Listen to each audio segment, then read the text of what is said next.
Ya fil sohbat al-maqasidana waghfir lana ma madaya wasi'al karami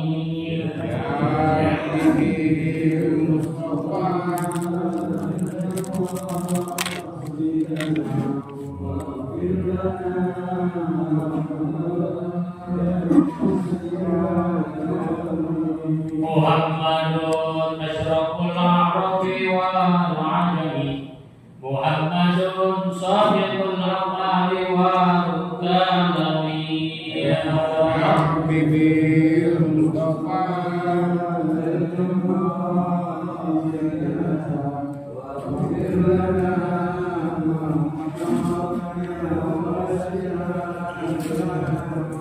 Muhammadun basidul ma'rufi jami'uhu Muhammadun sahibul ihsani wal kamali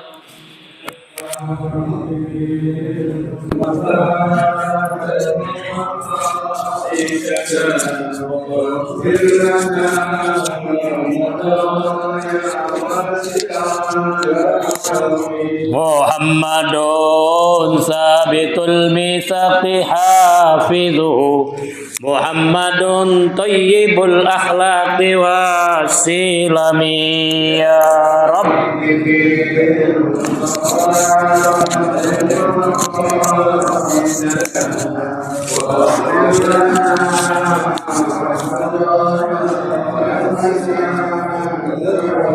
Muhammadun khairu khalqillahi min mudharin Muhammadun khairu rusulillahi kullihim Ya Rabb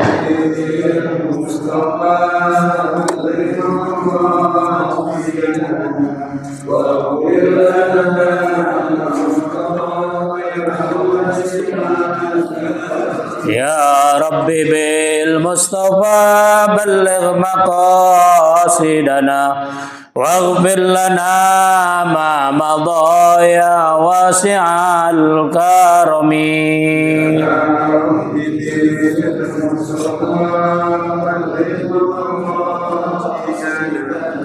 waghfir lana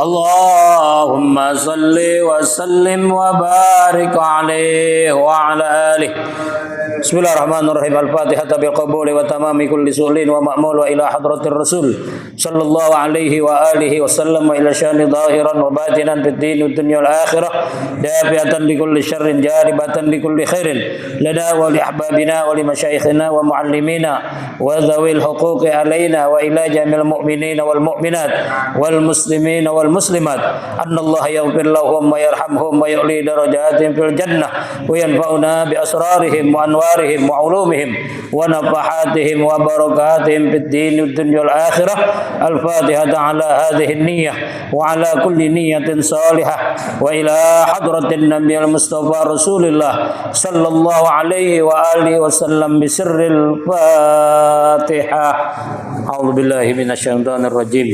Bismillahirrahmanirrahim Alhamdulillahi rabbil alamin arrahmanir rahim maliki yaumiddin Iyyaka na'budu wa iyyaka nasta'in ihdinas siratal mustaqim siratal ladzina an'amta 'alaihim ghairil maghdubi 'alaihim waladdallin amin. Satu Fatihah kita niatkan untuk diri kita, istri, anak, mantu, cucu dan keluarga besar kita, para handai-tolat, sanak famili, kawan, sahabat, dan tetangga, dan juga guru-guru kita yang saat ini sedang sakit, baik yang ada di rumah sakit ataupun yang ada di rumah. Semoga Allah Subhanahu wa taala angkat penyakitnya, Allah sehatkan badannya dan Allah kembalikan keafiatannya. Al-Fatihah ala ma nawa bisihah wal afiyah bisirril Fatihah. أعوذ بالله من الشيطان الرجيم بسم الله الرحمن الرحيم الحمد لله رب العالمين الرحمن الرحيم مالك يوم الدين إياك نعبد وإياك نستعين اهدنا الصراط المستقيم صراط الذين أنعمت عليهم غير المغضوب عليهم ولا الضالين آمين بسم الله الرحمن الرحيم Alhamdulillahirabbil alamin wassalatu wassalamu ala asyrafil anbiya'i wal mursalin sayyidina Muhammadin wa ala alihi wa sahbihi ajmain subhanaka la ilma lana illa ma 'allamtana innaka antal alimul hakim wa tub alaina innaka antat tawwabur rahim rabbi shrah li sadri wa yassir li amri wahlul 'uqdatam min lisani yafqahu qawli. Hadirin jamaah majelis taklim salat subuh Masjid Jami Ittihadul Ikhwan, alhamdulillah wa syukrulillah ala nikmatillah.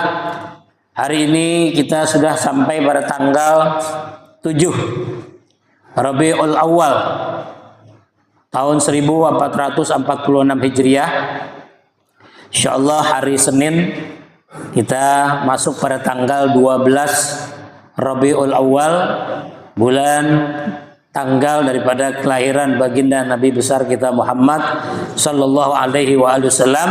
Kita diperintahkan untuk selalu memperbanyak sholawat sebagaimana Allah Subhanahu wa taala menyampaikan di dalam Al-Qur'an, innallaha wa malaikatahu yusalluna 'alan nabi ya ayyuhalladzina amanu sallu 'alaihi wa sallimu taslima.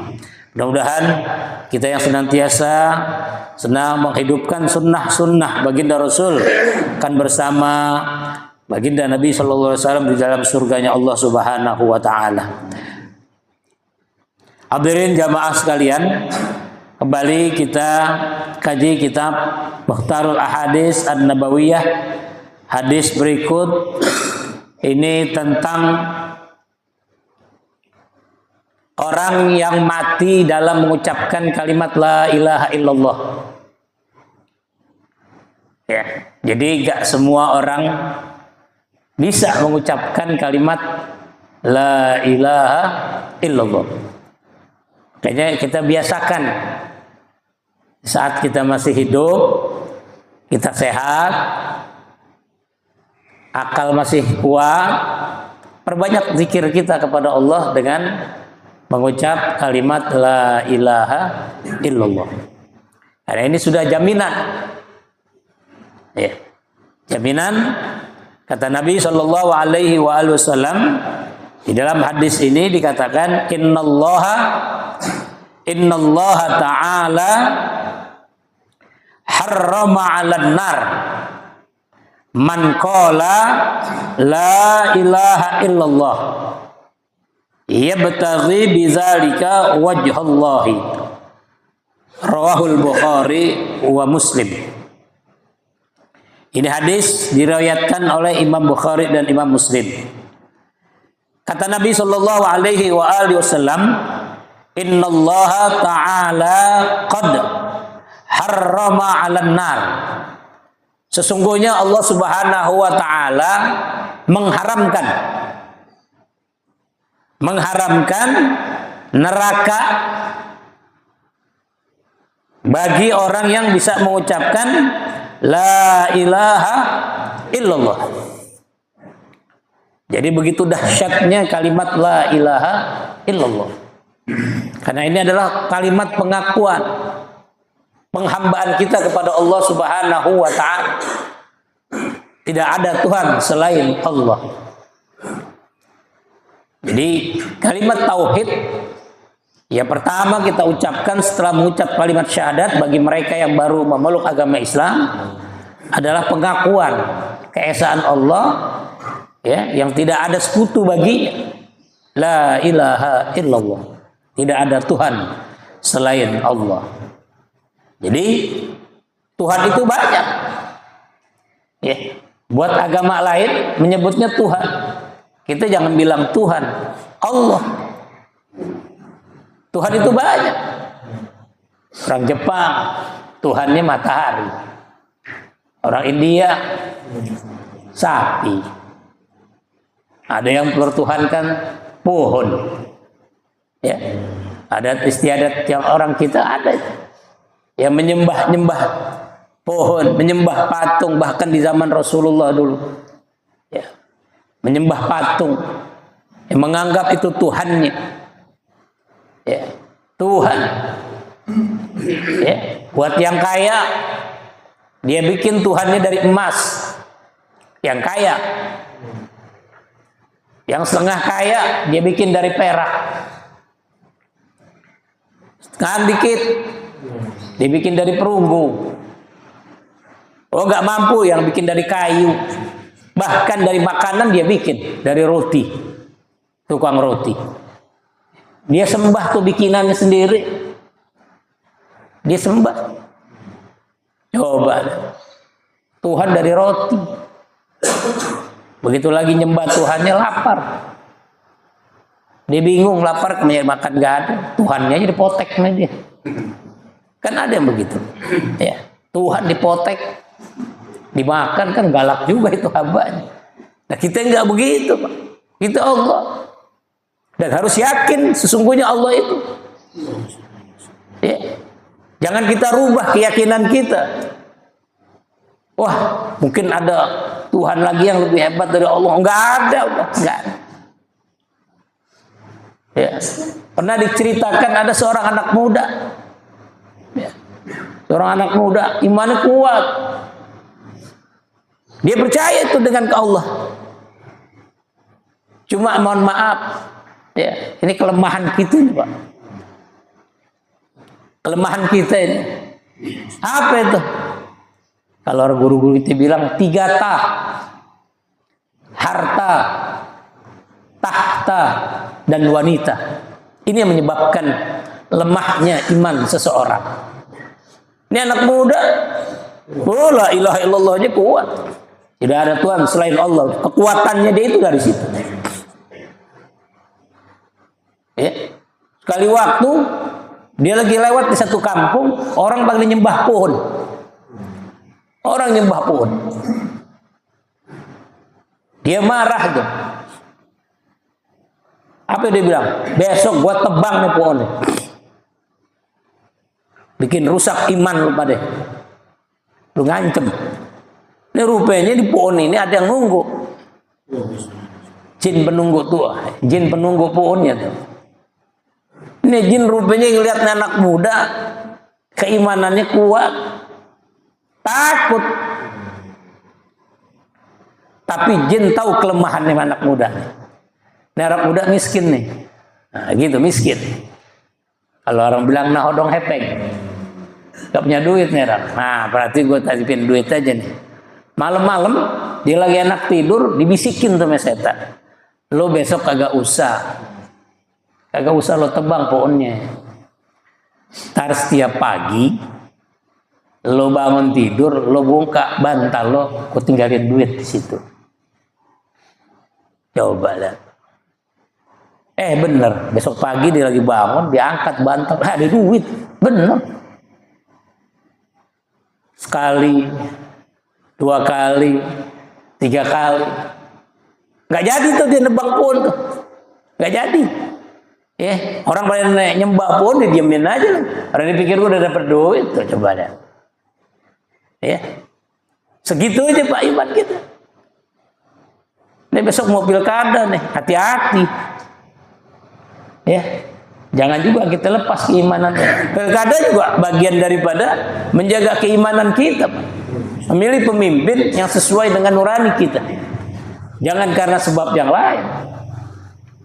Siapapun dia, dia putra terbaik Jakarta, pilih. Sudah, jangan karena iming-iming. Saya ingatkan itu saja. Nah, kembali kepada pokok persoalan ini. Jadi kalimat la ilaha illallah inilah yang menyebabkan si anak muda ini begitu kuat. Tapi sayangnya, begitu setan kasih duit, tiap pagi lemah tuh. Besok 3 hari kemudian udah gak dikirim-kirim tuh. Marah dia. Nah, anak muda marah. Dilihat orang kampung makin berusaha nyembah pohon, tapi dia nggak punya kekuatan lagi udah, karena dia sudah lupa kepada Allah. Dia ingat pada hartanya saja. Jadi awal dia marah itu karena Allah. Nah, marah yang kedua karena harta. Jadi gak ada kekuatan. Karena biar bagaimanapun kekuatan itu datangnya dari Allah. La haula wala quwwata illa billah. Nah, hadis inilah yang mengajarkan kepada kita bagaimana caranya ketika kita mau mati, ketika kita sakaratul maut, kita bisa mengucap kalimat la ilaha illallah. Dalam hadis yang lain pun Nabi juga sudah katakan, man kana akhiru kalamihi la ilaha illallah. Siapa orang yang di akhir hayatnya, di akhir hidupnya, man kana akhiru kalamihi, di akhir hayatnya dia bisa mengucapkan kalimat la ilaha illallah, dakhalal jannah, dijamin masuk ke dalam surga. Kisah ini juga pernah terjadi di zaman Rasulullah SAW. Sahabat Nabi, coba lihat. Ya, sahabat Nabi Alqamah. Alqamah ini sahabat Nabi yang rajin ibadahnya, rajin. Berjamaahnya nggak pernah tinggal. Beberapa hari kemudian Nabi nggak pernah lihat dia. Ada yang bilang lagi sakit. Sakit dia. Lagi sekarat. Nabi perintahkan dari mulai Bilal bin Rabah datengin ke rumahnya, bimbing pengucapan kalimat la ilaha illallah. Nggak bisa. Ini pasti ada yang mengganjal. Apa sebabnya? Nabi perintahkan lagi kepada sahabat Utsman, Umar, bahkan Abu Bakar pun datang mengajarkan, membimbing Alqamah untuk mengucapkan kalimat la ilaha illallah, masih belum mampu juga. Sampai kepada baginda Rasul sallallahu alaihi wasallam datang ke sana. Begitu juga Nabi prihatin. Sebabnya apa? Nah, ini juga Pak, ya. Pada anak-anak kita ingatkan juga. Ya.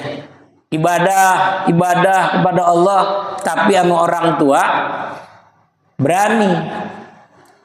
Sama orang tua kurang ajar. Nah, ini penyebabnya nih. Alqamah nih.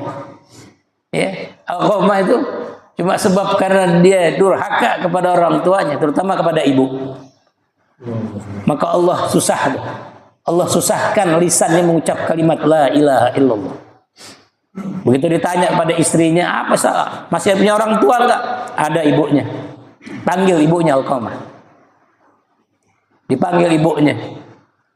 Ya, wahai Ummi, ini Alqamah nggak bisa mengucap kalimat la ilaha illallah. Ada gerangan apa? Ada dosa apa kepada Ummi?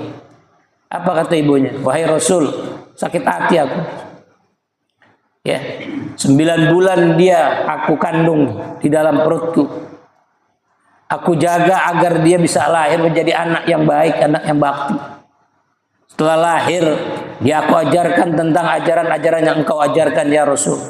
Sampai dia dewasa, sampai dia menikah. Tapi apa yang terjadi? Setelah dia menikah, dia mencampakkan diriku ya Rasul. Aku ditinggalkan begitu saja. Aku tidak ridho dengan tindakan yang dilakukan Alqamah. Tuh, coba karena nggak ridho orang tua.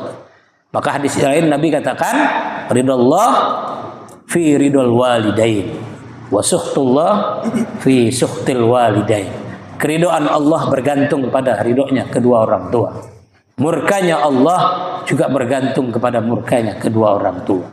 Buat anak-anak kita yang masih ada kita orang tua, sampaikan kepada mereka. Nah, kalau kamu pengen mendapatkan keridhaan Allah, mintalah keridhaan daripada orang tuamu. Jangan engkau sakiti. Ya. Nah, ini Alqamah contohnya. Rajin ibadahnya, tapi susah mengucapkan kalimat la ilaha illallah. Maka setelah itu Nabi perintahkan kepada para sahabat, kumpulkan kayu bakar. Untuk apa ya Rasul? Aku akan bakar Alqamah di dunia. Biarkan dia merasakan sakitnya api dunia daripada dia merasakan sakitnya api dan neraka.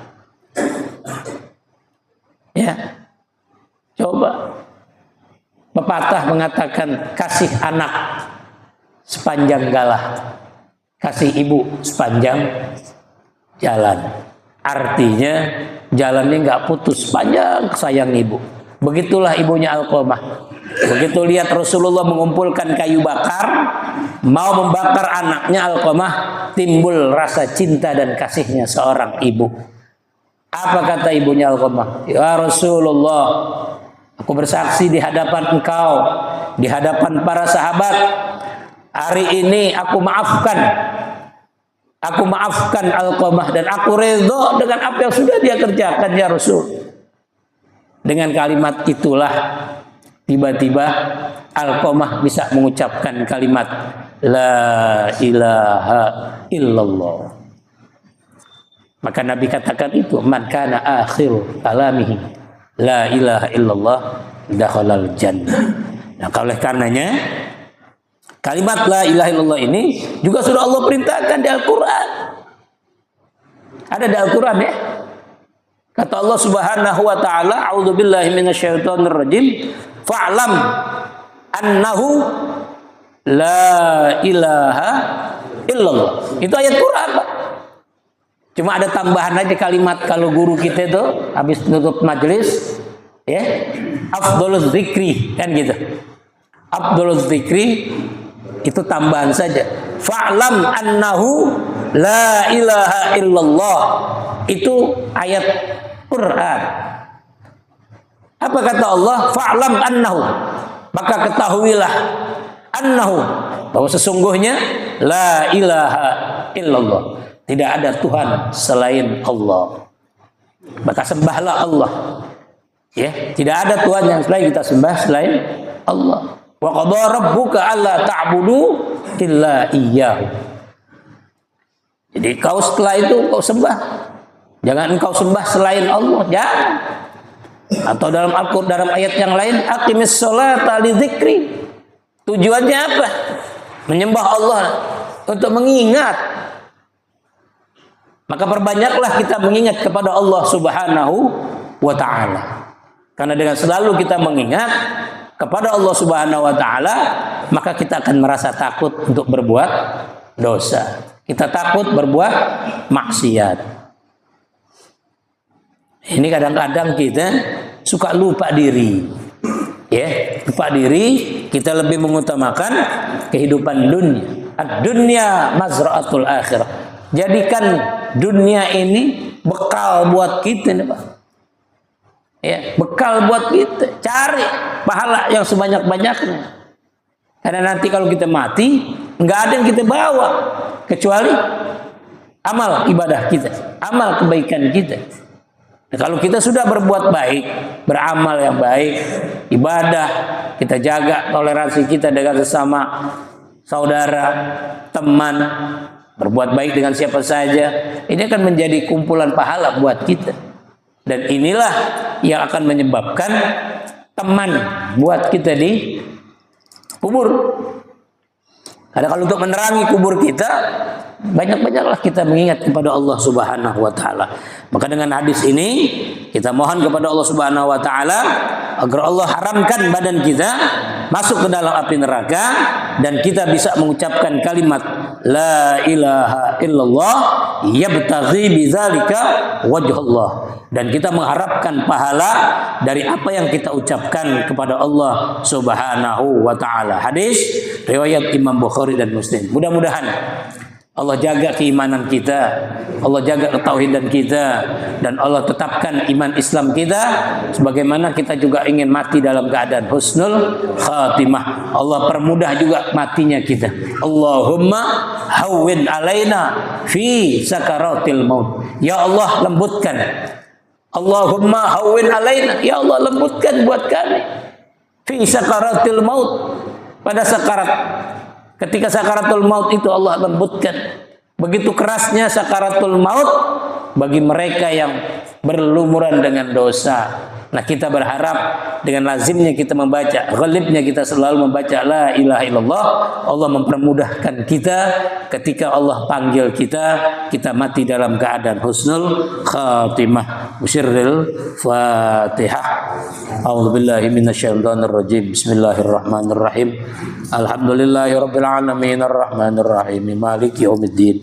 Iyyaka na'budu wa iyyaka nasta'in. Ihdinas siratal mustaqim. Siratal ladzina an'amta 'alaihim ghairil maghdubi 'alaihim. Bismillahirrahmanirrahim. Alhamdulillahirabbil alamin. Hamdan yuwafi ni'amahu wa yukafi'u mazidah. Ya Rabbana lakal hamdu kama yanbaghi li jalali wajhikal karim wa li'azimi sultanik. Allahumma shalli wa sallim ala sayyidina Muhammad wa ala ali sayyidina Muhammad. Allahumma inna nas'aluka ilman nafi'a wa rizqan halalan tayyiban katsiran mubarakan wasi'a wa amalan mutaqabbala. Allahumma ahsin 'aqibatana fil umuri kulliha wa ajirna min khizyid dunya wa 'adzabil akhirah. Allahumma barik lana fi kulli syai' fallahu khairun hafiza wa huwa arhamur rahimin. Rabbana atina fid dunya hasanah wa fil akhirati hasanah wa qina adzabannar. Sallallahu ala sayyidina Muhammadin wa ala alihi wa sahbihi wa sallam. Subhana rabbika rabbil izzati amma yasifun wa salamun alal mursalin walhamdulillahi rabbil alamin. Alhamdulillah ala ni'amillah, alhamdulillah ala barakatillah, alhamdulillah hamdan yuwafi ni'amahu wa yukafi'u mazidah, walhamdulillahi rabbil alamin. Ya Rasul Mun alaik ya Rafi'asyad, ya Rasulullah salamun alaik ya Rafi'asyani wad daraji. Ya Rasulullah salamun ya Rafi'asyani wad daraji. Allahumma salli wa sallim wa barik alaihi wa ala alihi sallallahu